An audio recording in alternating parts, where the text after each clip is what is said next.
Shalom saudaraku, kembali lagi berjumpa di We Talk No I But We Let's Talk Together bersama saya Pastor Wigan Sugadia dan Pastor Ruli Simorangkir. Bang. Halo. Kita di segmen Ngobras, segmen yang salah satu segmen yang paling ditunggu-tunggu selalu ya. Ngobras, ngobrol santai Alkitab, dan kita pada malam hari ini akan bahas tamunya selalu cuma satu tentang nih kalau Kitab yang Ngobras. Iya, selalu. Siapa lagi kalau bukan the one and only Ibu Rita Wahyu.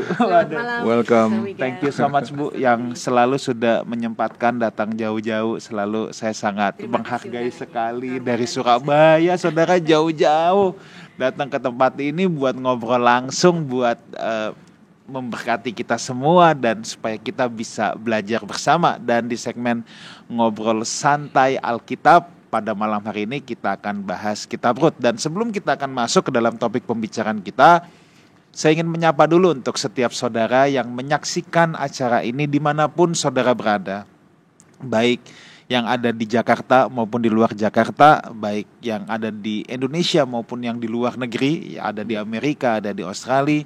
Saya mau ucapkan selamat bergabung ya. Di sini kita bukan merasa kita yang tahu semuanya, kita yang paling hebat, enggak, tapi justru lewat acara ini kita sama-sama belajar ya.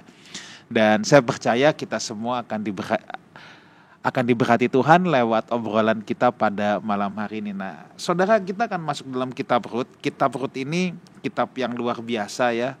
Kitabnya sih pendek sekali ya, bukan seperti kitab Taurat yang sampai puluhan pasal, pasalnya pendek. Tetapi dalam Kitab Rut ini mengandung ada banyak pelajaran berharga yang nanti pasti kita bisa belajar bersama. Dan saudara perlu catat, perlu ketahui bahwa salah satu uniknya Kitab Rut adalah Rut ini bukan orang Yahudi, saudara ya. Dapat dikatakan Rut ini orang kafir, dan di mana sebenarnya bangsa Yahudi itu sangat tidak boleh yang namanya kawin campur ya. Dan kalau kita lihat kan bagaimana Tuhan menghukum bangsa Israel seringkali karena mereka kawin campur. Tetapi pasti ada sesuatu yang hendak disampaikan oleh kitab ini. Rut bukan orang Yahudi, tetapi justru Rut bisa sampai masuk sebagai nenek moyang Daud. Bahkan di Matius 1 dia adalah nenek moyang Tuhan Yesus yang dicatat ya.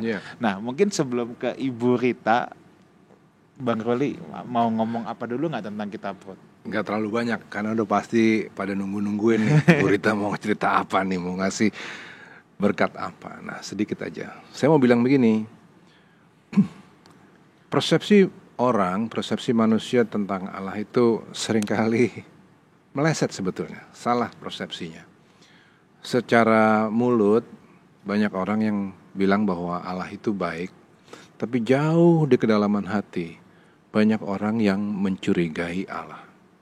Tuh kan, Allah itu Allah yang suka ngutuk. Buktinya Allah itu mengutuki tanah, ngizinin adanya kematian. Berarti Allah tuh seneng dong ngehukum. Pikiran-pikiran seperti itu bahkan juga kemudian nanti mewarnai cara berpikirnya Naomi. Ketika suami dan anak-anaknya meninggal di dalam perantauan, Naomi curiga sama Allah. Dia menuding, dia punya persepsi yang keliru tentang Allah. Dia menuding bahwa Allah ini jahat. Dikatakan oleh Naomi, janganlah sebutkan aku Naomi, sebutkanlah aku Mara, sebab yang Maha Kuasa telah melakukan banyak yang pahit kepadaku. Dengan tangan yang penuh aku pergi, tetapi dengan tangan yang kosong Tuhan memulangkan aku.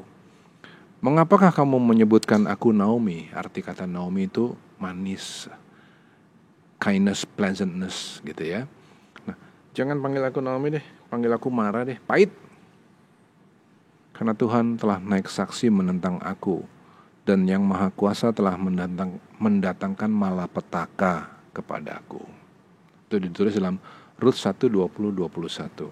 Jadi ada persepsi-persepsi yang seperti itu jauh di kedalaman hati orang. Kalau Pastor Wigan barusan ngomong tentang Orang Israel nggak boleh kawin dengan Moab. Apa yang terjadi ketika perkawinan dengan Moab? Ada orang kawin dengan Moab, apa? Kutuk. Nah, berarti kan Tuhan senangannya kutuk. Iya.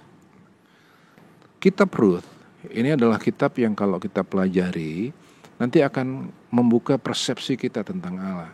Karena kitab Rut itu bukan bicara tentang kutuk, kemarahan Allah, bukan. Kitab Rut justru bicara tentang selebrasi, tentang sukacita, tentang suatu keindahan. Nah, keindahannya seperti apa? Teng tong, langsung pada Bu Rita. Mungkin Ibu Rita bisa cerita sedikit dulu nih Bu tentang latar belakang kitab ini sampai kitab ini ada di dalam Alkitab. Yang ditunggu-tunggu oleh seorang petani itu apa sih? Panen. Panen. Ya. Tapi panen itu bisa gagal. Oke. Ya. Dan itulah yang terjadi dalam kehidupan rumah tangga. Jadi di dalam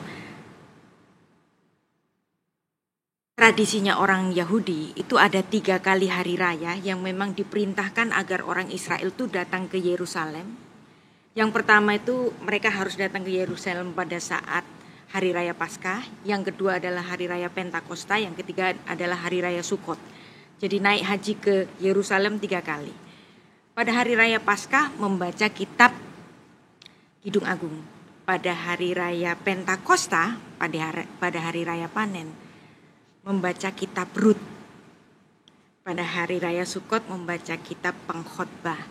Nah, kenapa kitab Rut itu ditaruh pada musim panas? Nah, musim panas itu sekaligus musim panen, sekaligus bisa menjadi musim paceklik. Jadi cerita mengenai kisah Rut itu celebration of love, yang dimana love-nya itu hesed, kasih setia, unconditional love. Dan inilah adalah cinta yang dibuktikan oleh seorang yang bernama Rut. Dan yang menarik, kalau kita membaca kitab Torah, bahkan sampai ke kitab Yosua yang sudah kita pelajari, Yosua itu memerintahkan orang-orang Israel tumpas itu bangsa-bangsa Kanaan. Seolah-olah Allah itu jahat. Tapi di sini kita melihat, loh kok Rut boleh? Nah, bahkan pelarangan orang Moab dan orang Amon itu menjadi bagian dari jemaat Allah itu ditulis dalam 613 hukum Torah. Tepatnya pada mitzvot yang ke-66 diambil dari Ulangan 23 ayat 3, Pastor Wigan. Oke. Ulangan 23 ayat yang keberapa Bu tadi? 23 ayat 3. Oke. Seorang Amon atau seorang Moab janganlah masuk jemaat Tuhan, bahkan keturunannya yang ke-10 pun tidak boleh masuk jemaat Tuhan sampai selama-lamanya. Nah, apakah ayat ini kontradiksi dengan Rut? Iya. Rut bukan keturunan ke-10, tapi Rut itu orang yang memang benar-benar adalah orang Moab. Nah, inilah yang disebut oleh Rasul Paulus sebagai seorang asing yang dicangkokkan. Nah, kita kan mendengar di Perjanjian Baru ada yang dicangkokkan. Kamu bukan orang Yahudi, tapi kamu adalah orang yang dicangkokkan. Idenya dari mana? Idenya dari Rut. Roma 11 ayat 17. Pastor Wigan. Roma 11 ayat 17. Karena itu apabila beberapa cabang telah dipatahkan dan kamu sebagai tunas liar telah dicangkokkan di antaranya dan turut mendapat bagian dalam akar pohon zaitun yang penuh getah. Yes. Jadi kita memang bukan bagian yang di dalam pohon itu, tapi kita yang ditempelkan. Saya lebih suka yang ditempelkan, grafting, yang ditempelkan. Jadi bukan kata cangkok, sebenarnya kurang tepat ya. Yeah. Lebih tepat di stack ya, ditempelkan. Ya. Jadi itulah Rut. Jadi Rut itu adalah kita. Kita bukan orang Israel secara lahir. Yeah. Tapi kita adalah orang-orang yang dicangkokkan. Dan apa yang terjadi pada Rut itu yang disebutkan oleh Rasul Paulus dalam Roma 11 ayat 17 itu. Jadi ide atau message dari kitab Rut ini adalah seorang asing yang dicangkokkan pada jemaat Israel. Menarik kan? Nah, masalahnya kok boleh? Bukankah hukum Taurat itu melarang? Iya. Nah, rupanya di sini inilah yang nanti membuat satu tatanan dalam orang-orang Israel, bahwa ternyata orang non-Israel boleh menjadi bagian dari jemaat Tuhan kalau dia menjadi penyembah Allah Israel. Dan bahkan nanti ada pernyataan iman secara di mulut, ya, amar. Jadi kan kalau orang bicara tentang hukum itu kan harus diucapkan. Jadi pengucapan iman yang diucapkan oleh Ruth ini menjadikannya suatu legitimasi bahwa dia menjadi penyembah Allah Israel. Dan menarik sekali, tribute bagi Ruth ini kemudian dikenang oleh Salomo menjadi penutup dari Amsal 31. Istri yang cakap. Oke. Ya. Amsal 31 ayat 10. Pastor Wigan. Amsal 31 ayat yang ke-10. Istri yang cakap, siapakah akan mendapatkannya? Ia lebih berharga daripada permata. Ya. Jadi di sini Salomo memberikan tribute kepada neneknya, yang dimana neneknya, nenek buyutnya ini bukan orang Israel asli. Ya, jadi Anda bisa bayangkan, rajanya orang Israel, neneknya orang asing, yang memang dilarang oleh hukum Taurat, tapi dia kenapa boleh? Nah, ini kita harus melihat kronologi kisahnya. Kita harus membaca kitab Rut pasal 1, ya, tentu saja. Ayat yang keberapa nih, Bu? Pasti banyak yang bertanya-tanya, kok boleh? Kok tapi boleh? ini kan melanggar hukum nih. Jadi inilah Yahudi yang dicangkokkan. Rut bukan orang Yahudi, tapi dia dicangkokkan. Rut pasal 1, saya coba cari ayatnya, ya.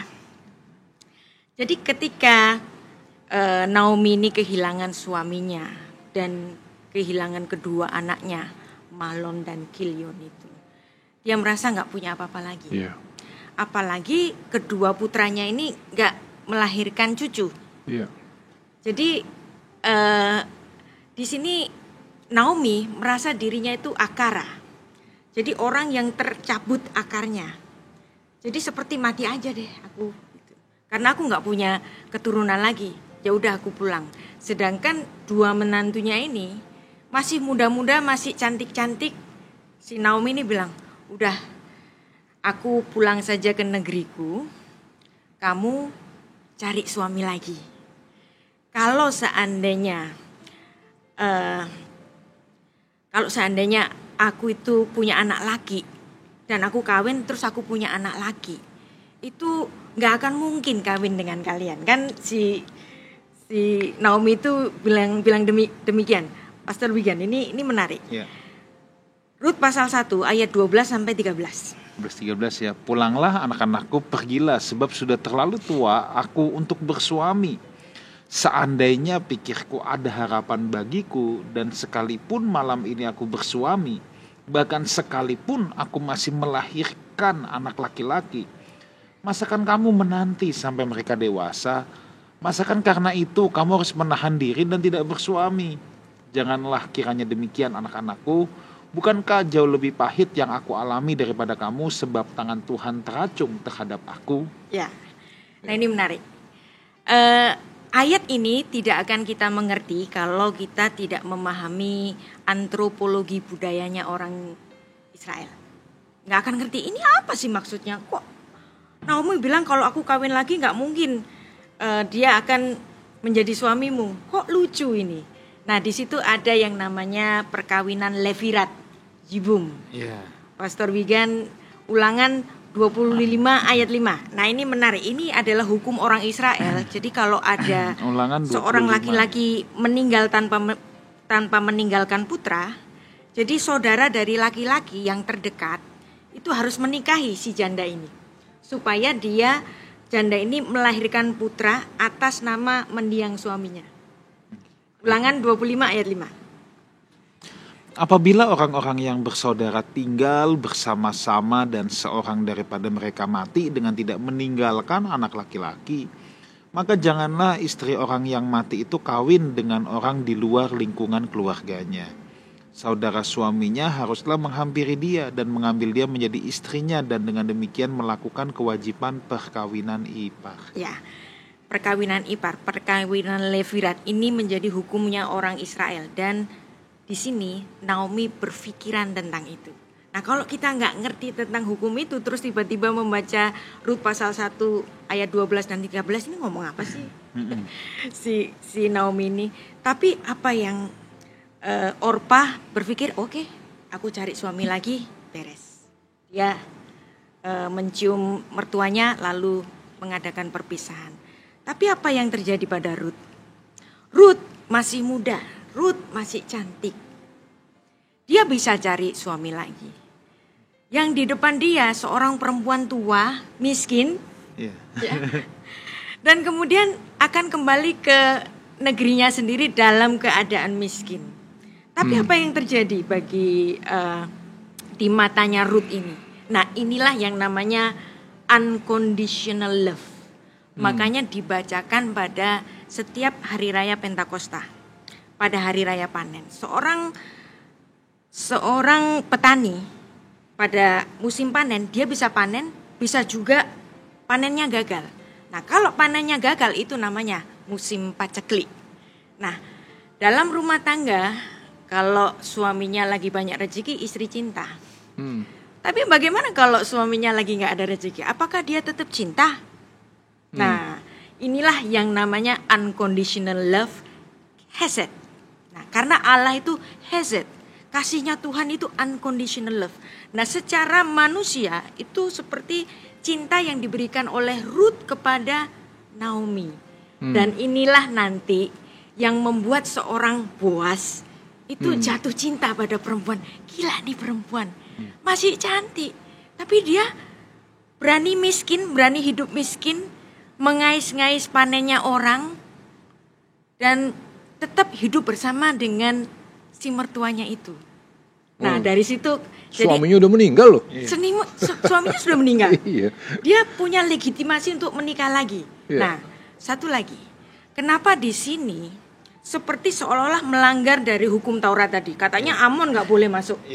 Nah, di sini ada yang namanya profesus, pengucapan iman. Kenapa si Rut ini tetap kekeh ikut sama mertuanya? Nah, itu ada di Rut 1 ayat 16. Oke. Silakan. Tetapi kata Rut, janganlah desak aku meninggalkan engkau dan pulang dengan tidak mengikuti engkau, sebab kemana engkau pergi, ke situ jugalah aku pergi, dan di mana engkau bermalam, di situ jugalah aku bermalam. Bangsamulah bangsaku dan Allahmulah Allahku. Nah, jadi Rut 1 ayat 16 ini menjadi satu tatanan baru dalam hukum Yahudi, bahwa inilah tatanan orang asing bisa dicangkokkan ke dalam jemaat Adonai karena dia ada pernyataan bangsamu, bangsaku. Artinya dia memilih untuk menjadi bangsa Israel. Bukan cuman itu saja, Allahmu, Allahku. Ini disebut dengan Ger Sedek, seorang proselit sebenarnya. Nah, nanti juga ada Ger Toshaf. Jadi dia seorang proselit, penyembah Allah Israel, tapi dia tidak meninggalkan kewarganegaraan. Nah, itu Naaman. Mungkin perlu dijelaskan dulu apa itu proselit ya. Proselit. Takutnya teman-teman bingung ini apa proselit. Nah, jadi proselit itu adalah sebuah upacara atau sebuah penghisapan dari orang non-Yahudi, tetapi untuk mereka yang ingin memeluk agama Yahudi, yang ingin menyembah Elohim Yahweh, lalu mereka bisa dihisap untuk masuk bersama-sama dengan orang Yahudi untuk menyembah Allah Israel. Yes. Nah, itu proselit itu kan dari kata bahasa Yunani, proselutos. Pros itu menuju, terus kemudian exomai, masuk. Jadi ini adalah mu'alaf, prosesi mu'alaf yang pertama kali. Nah, jadi dan Rut ini mu'alaf yang pertama nih Bu ya. Mu'alaf yang pertama kali dan menjadi tatanan bagaimana untuk menjadi Yahudi secara penuh. Nah, nanti ada Yahudi separuh seperti Naaman. Ini waktu itu ingat nggak, Rabi Yakov pernah Waktu itu kita ngobrol-ngobrol, Iya. Rabbi Yakov bilang bahwa agama Yahudi itu bukan agama misionaris, ingat nggak? Dia nggak betul. berusaha untuk cari orang sebagai pengikut kan? Iya, betul. Bahkan ketika orang mau datang dan ikut dengan agama Yahudi, Tidak kemudian gampang. harus ditolak. Iya, harus ditolak. Sampai Harus 7 ditolak. kali. Hampir 3 kali. Yes. Hampir 3 kali ditolak. 3 Nah, atau 7 katanya. 3. Nah, ini sih yang saya mau nanya, apakah itu juga ngambil polanya Ruth ini? Karena kan ditolak dulu kan sama Naomi kan, ditolak, tapi terus tetap Tapi dia dia ikut, mau. Iya. tetap mau. Ya, tetap Berarti ada kesungguhan hati Nah, nih yang dilihat. Di situ kan jadi ada satu pelajaran yang kita bisa lihat bahwa kitab Ruth ini terus menunjukkan keindahan. keindahan. Yes. Keindahannya di sini adalah bahwa yang kelihatan di sini sekarang bahwa ada suatu unconditional love. Ada suatu upaya untuk membangun hubungan. Gitu kan? Iya. Bukankah harusnya hubungan dengan Allah adalah suatu upaya untuk membangun hubungan? Yes. Bukanlah suatu ketakutan akan dihukum? Yes. Kan message-message seperti ini yang halus tapi kuat. Jadi isi dari kitab Ruth ini kan bagus sekali. Nah, Ya. jadi inilah yang namanya Ruth ini seolah-olah menerobos. Ya. Oke. Ya. Oke. Dan itulah disebut bagi orang-orang Yahudi menyebut kitab Ruth itu celebration of Perez. Celebration of Perez. Celebration of Perez. Siapa itu Perez? Perez adalah salah satu putra dari Tamar dari Yehuda. Nah, Boaz ini adalah dari keturunan Yehuda. Nah, dari seorang bapaknya yang bernama Salmon, salah satu pengintai pada saat orang-orang Israel mau masuk ke tanah Kanaan bersama-sama dengan Yosua, terus mereka kan ketemu Rahab. Nah, Ya. salah satu dari Ya. pengintai itu menikah dengan Rahab. Nah, kemudian melahirkan Boaz. Nah, yang artinya di sini Salmon ini adalah keturunan Perez yang memang artinya menerobos. Dan kegiatan menerobos ini itulah yang dilakukan oleh Ruth. Nah, jadi mengikut Tuhan itu harus dengan effort. Kita masih ingat kan? Jadi yang namanya mengikut Tuhan bukan sekedar dipilih, tapi orang itu yang mau. Kenapa Tuhan tidak berkenan dengan Esau? Kenapa Tuhan berkenan dengan Yakub walaupun dia itu melakukan kesalahan berkali-kali, tapi tetap dia diterima. Karena apa? Karena Yakub ini adalah orang yang berusaha untuk meraih berkat. Ketika dia bergulat dengan makhluk surgawi itu, dia pegangin, aku kalah nggak apa-apa. Pokoknya aku menggangin kakinya sampai dia akan memberkati aku. Jadi dia orang yang meminta berkat itu berusaha. Nah, ini juga seperti si Ruth ini. Dia mau jadi orang Israel, seperti dia itu menerobos. Walaupun hukum Israel itu melarang orang Moab itu untuk menjadi orang jemaat Tuhan, tapi dia mengatakan apa? Bangsamu bangsaku, Allahmu Allahku. Jadi sekarang apa yang dipersoalkan? Aku sekarang menjadi seorang Israel. Apa yang dipersoalkan? Maka ketika mendengar ini, Naomi gak bisa berkata tidak. Ya udah, kalau itu yang kamu pilih dan kamu mau hidup miskin dengan aku perempuan tua ini, dan benarlah ketika masuk ke Bethlehem, dia melihat ada panenan orang yang dimana memang menurut hukum Israel itu kalau panen itu nggak boleh dipanen habis-habisan. Jadi mereka harus menyisakan sisa-sisa supaya orang miskin dapat mengaisnya. Nah, si Ruth ini mengais-ngais dan kemudian menjadi perhatian dari si Boaz. Dia melihat perempuan yang nggak biasa gitu loh. Ini kok ada perempuan baru, masih muda, cantik, tapi dia mengais-ngais. Artinya dia orang miskin. Lalu dia tanya ke pegawainya, siapa dia? Oh, dia menantunya Naomi. Anaknya Naomi mati. Tapi dia gak capek-capek tuh dari pagi sampai petang begini dia mengais-ngais terus untuk mencari jelai itu. Nah, di situ Boaznya heran. Gila nih perempuan. Masih cantik, masih muda. Tapi ngikutin mertuanya yang sudah tua itu. Dan di situ mulai ada satu perhatian. Ya sudah, kalau gitu kamu kalau mengambil panenannya sisakan supaya bisa diambil oleh si Rut ini. Okay. Bang, ini Ya. aku ada 2 catatan dulu nih Bang.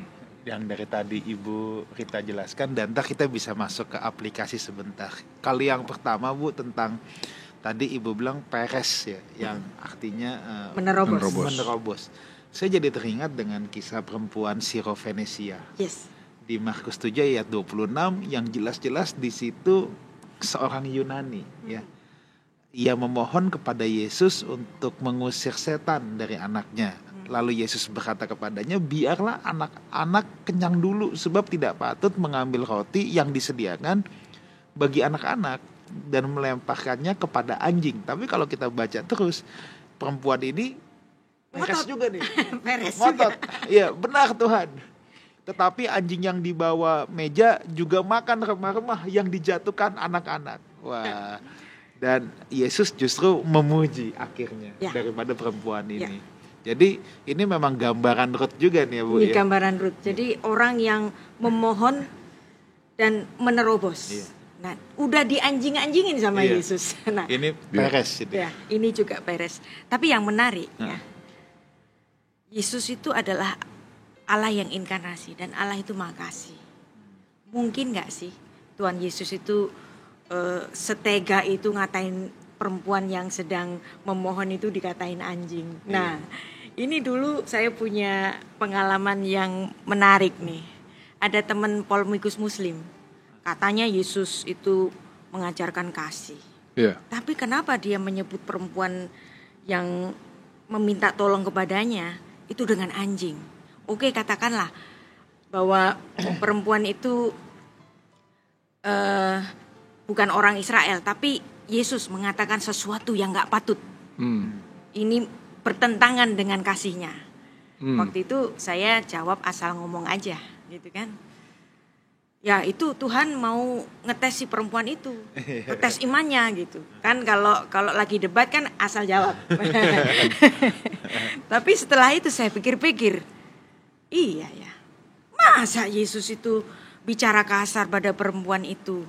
Nah inilah makanya kenapa kita harus membaca Alkitab dalam bahasa asli.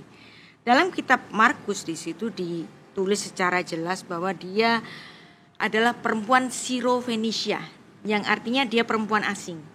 Dan pada zaman Yesus itu ada 4 bahasa. Aram, Ibrani, Romawi sebagai bahasa penjajah, bahasa administrasi, yang satu lagi bahasa internasional, bahasa Yunani. Nah, karena perempuan ini orang asing, artinya perempuan ini berbahasa Yunani. Maka dengan perempuan asing itu Yesus bicara dalam bahasa Yunani. Perempuan ini udah sering dianjing-anjingin sama orang Yahudi. Jadi sama kayak orang Chinese kan. Orang Chinese itu kalau bilang bangsanya sendiri itu lang, orang. Kita ini orang. Terus orang lain apa? Bangsa lain apa? Bangsa lain kui. Setan gitu kan. Itu memang dia Bang. Abang batuk langsung. Itu bener Bang. Kalau orang China yang toto ya, bilang dirinya sendiri Cungkuoren kan orang. Bangsa lain semua ditambahin kui belakangnya. Itu setan gitu. Nah, orang Yahudi juga gitu. Yang manusia cuman kita. Terus yang lain siapa? Anjing gitu. Nah, jadi perempuan ini sudah terbiasa dianjing-anjingin sama orang-orang Israel. Lalu kemudian Tuhan Yesus memanggil perempuan itu dengan anjing. Tapi coba perhatikan nanti di Alkitab bahasa aslinya. Anjing dalam bahasa Yunani itu kuon. Tapi Yesus memanggil perempuan itu gunarion. Ya. Nah, itu bentuk diminutif. Jadi Yesus tidak memanggil perempuan itu sebagai dog, tapi sebagai papi. Hei papi, apa yang kamu mau? Aku ini untuk orang Israel. Nah, karena Yesus memanggil dia dengan papi, anjing kecil. Si perempuan ini, loh kok beda nih? Ya, kok beda nih Yesus? Nggak kayak Yahudi yang lain tuh, gitu, nganjing-nganjingin gue. Tapi Yesus memanggil aku dengan, hei papi. Nah, kalau papi biasanya apa? Untuk anjing rumahan yang disayang, yang dipangku, berarti dia merasakan pada saatnya aku akan mendapatkan anugerah dari Yesus ini. Makanya dia kemudian memakai bentuk diminutif. Anjing kecil itu, si kunarion itu pada saatnya akan makan remah-remah, bentuk diminutif juga bentuk kecilnya dari roti. Dari meja tuan kecilnya. Siapa tuan kecil? Orang Yahudi. Karena dia disayang, Ya. Jadi akan makan makanan makan di tuannya. situ. Nah, di sini ternyata Yesus tidak sedang mengetes perempuan itu. Tuhan Yesus Maha tahu, ini perempuan hebat banget. Tapi Yesus sedang mengajar siapa? Murid-muridnya, 12 murid itu semuanya adalah orang Yahudi. Suka nganjing-nganjingin bangsa lain. Nah, dari situ mereka melihat bahwa kepada perempuan ini Yesus sangat manis. Dan bahkan dia memberikan apa yang diminta perempuan itu. Nah, di sini Yesus memberikan satu pelajaran bagi muridnya sendiri. Bahwa dia bukan hanya untuk orang Israel. Dia pun memberikan berkat bagi anjing kecil. Yang lu anjing-anjingin itu, kata Yesus. Jadi di sini Yesus tidak memberikan tes. Ngapain tes? Yesus tahu kok kualitas iman dari perempuan itu. Yang dikasih pelajaran itu justru murid-muridnya sendiri. Dan inilah juga yang akan kita pelajari dalam kitab Rut ini. Walaupun Moab dia yang di luar dari jemaat Israel, tetapi dari Rut pasal 1 ayat 16 di situ ada satu formula. Bangsamu bangsaku, Allahmu Allahku. Nah, oleh karena pengucapan itu, maka dengan demikian dia legitimate menjadi orang Israel dan menjadi penyembah Israel. Dan dia menjadi bahkan nenek moyang dari Sang Mesias yang dijanjikan. Jadi kalau kita lihat Ruth, kita ngelihat diri kita sendiri. Bahwa kita bukan siapa-siapa, tapi kemudian ternyata menjadi bagian terhisap dari bagian keluarga Allah. Termasuk perempuan Sirofenisia tadi. Ya. Oke, kamu dianjing-anjingin, tapi engkau adalah kunarion, papi yang digendong, disayang-sayang oleh tuannya di dalam rumahnya. Iya.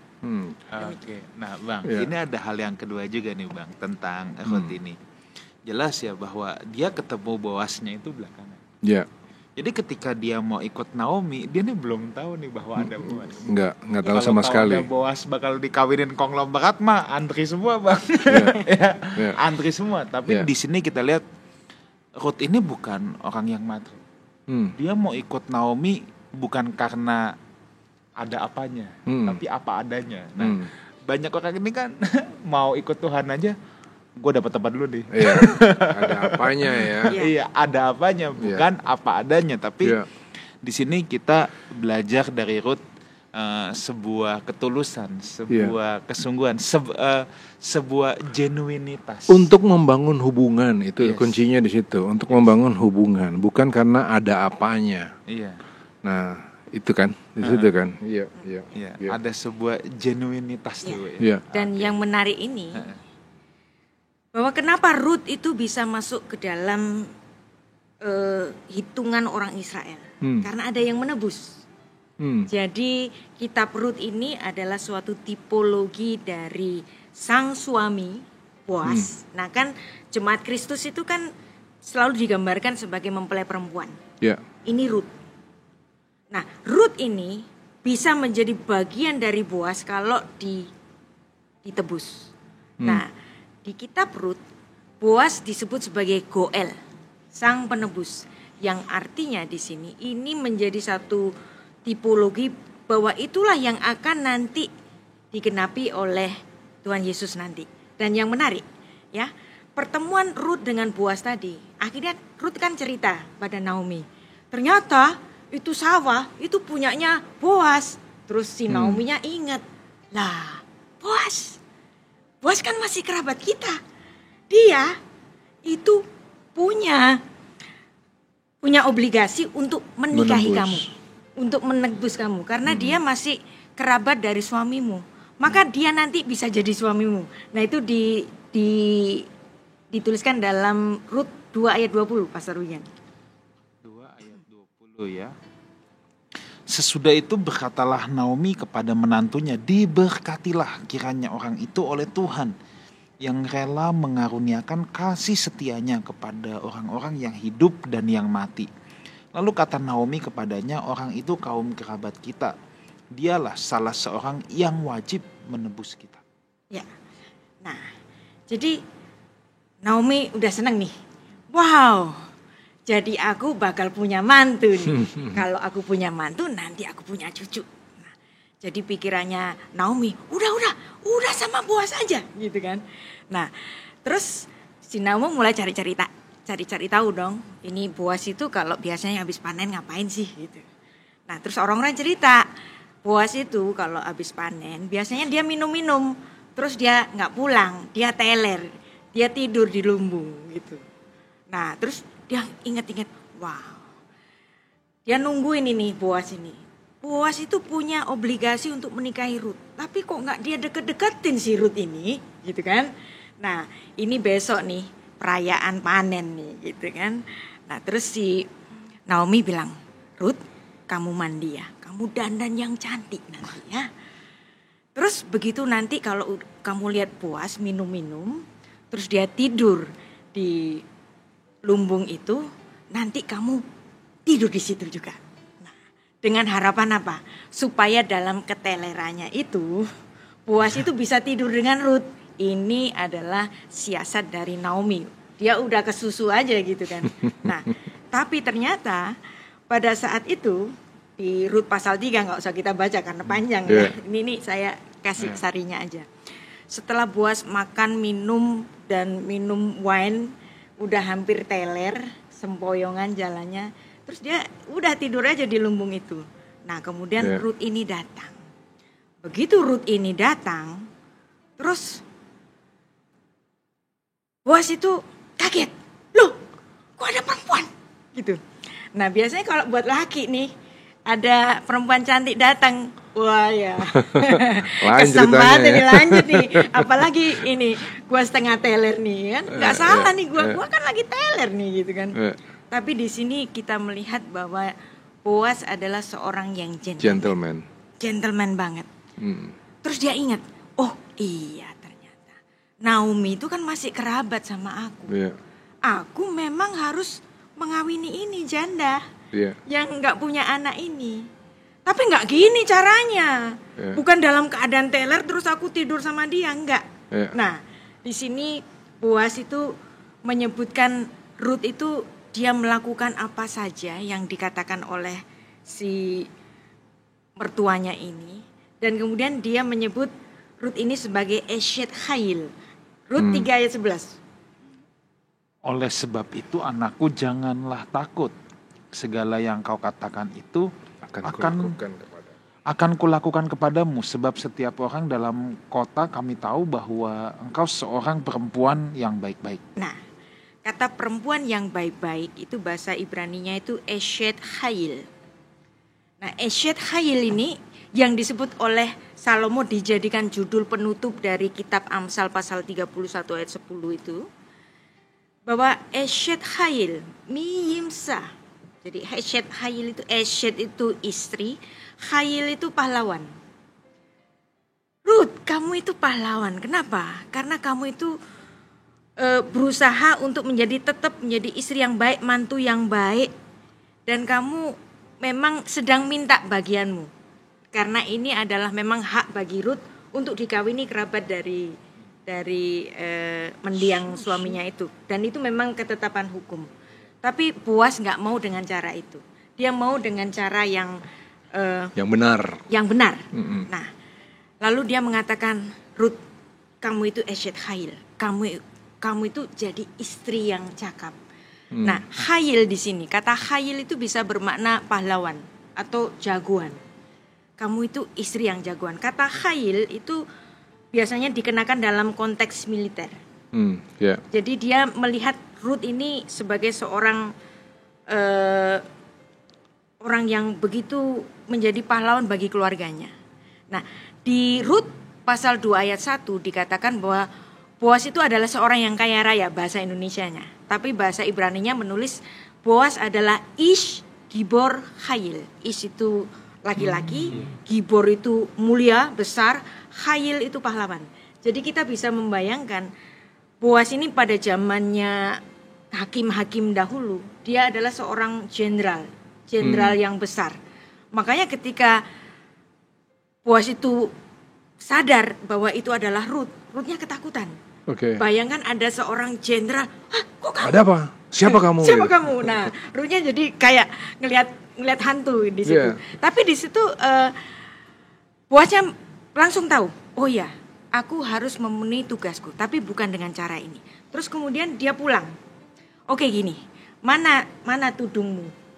Terus dia memberikan tudungnya. Terus Boas memberikan hasil panen itu untuk dibawa pulang. Nah, jadi di sini Boas tidak ingin mempermalukan Ruth maupun Naomi, yang walaupun itu merupakan satu rekayasa. Ya. Ya, tapi dia tidak ingin mempermalukan. Jadi Boas ini benar-benar seorang yang gentleman. Setelah itu, Boas itu bilang, kamu pulang ke mertuamu dan besok aku akan pergi ke kota. Nah, ketika Boas ini pergi ke kota, dia mengumpulkan tua-tua orang-orang Israel itu. Dia mengatakan, ini ada janda dari kerabat kita yang nggak punya putra. Tapi di sini ada beberapa laki-laki yang punya obligasi untuk menikahi perempuan itu. Sebelum aku ada laki-laki yang lain. Yeah. Nah, tapi ternyata laki-laki yang lain itu tidak bersedia untuk menikahi Ruth. Yeah. Oke, kalau kamu nggak bersedia, jadi aku yang menikah ya. Nah, laki-laki yang tidak bersedia menikahi Ruth itu kemudian memberikan sandalnya supaya itu menjadi satu pengukuhan. Kalau zaman dulu itu ngasih sandalnya.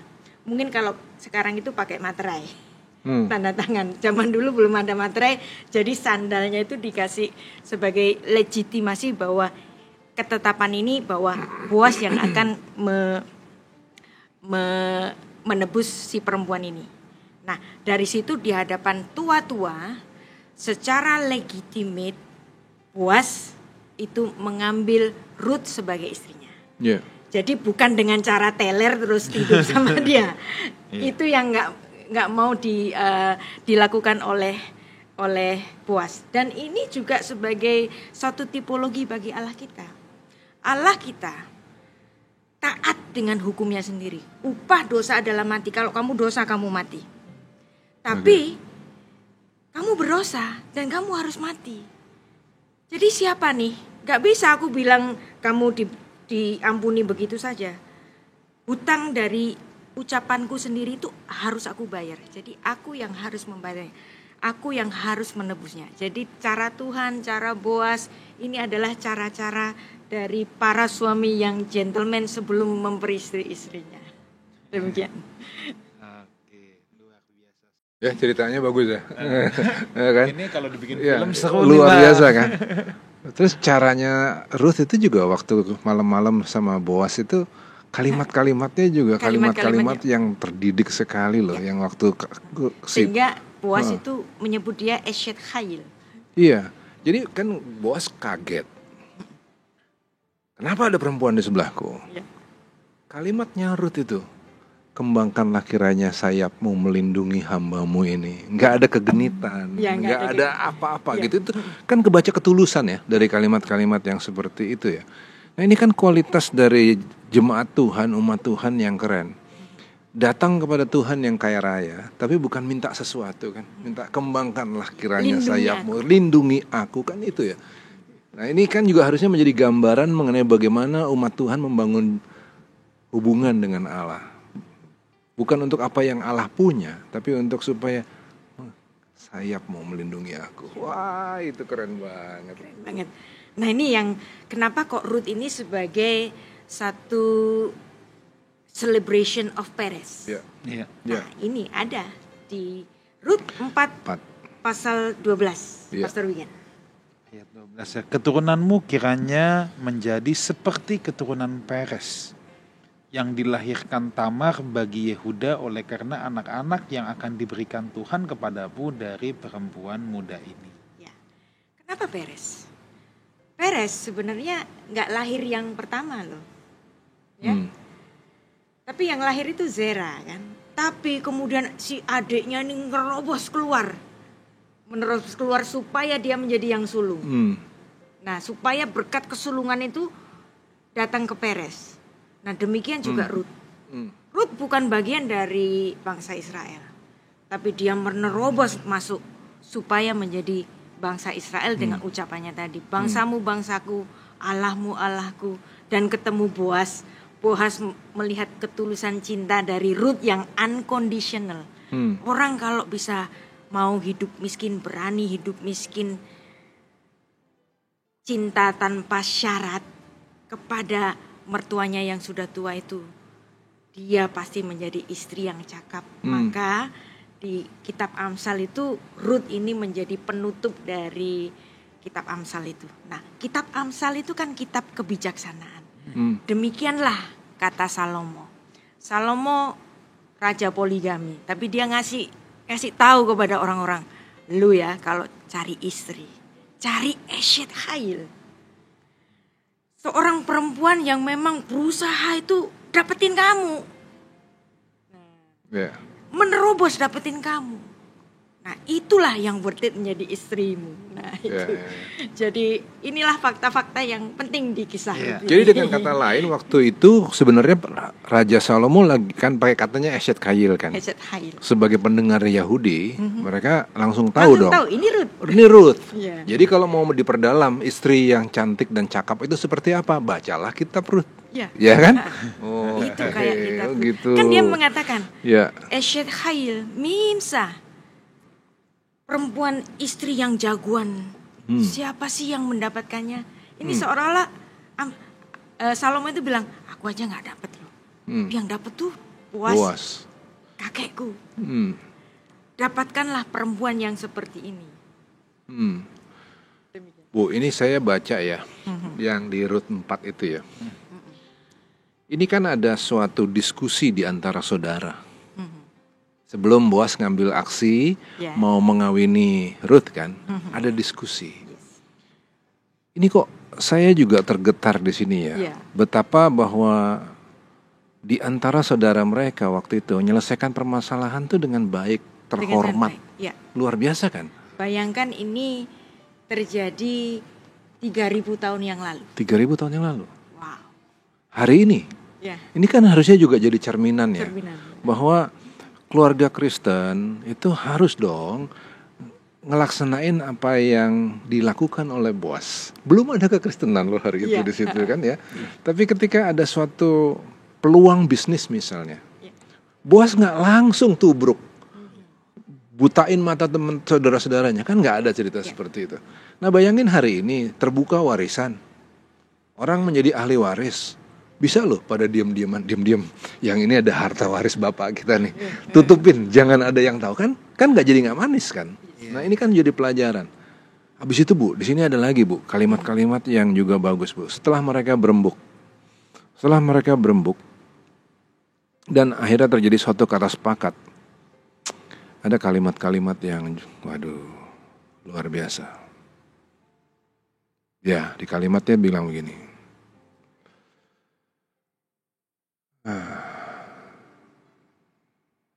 Mana tadi?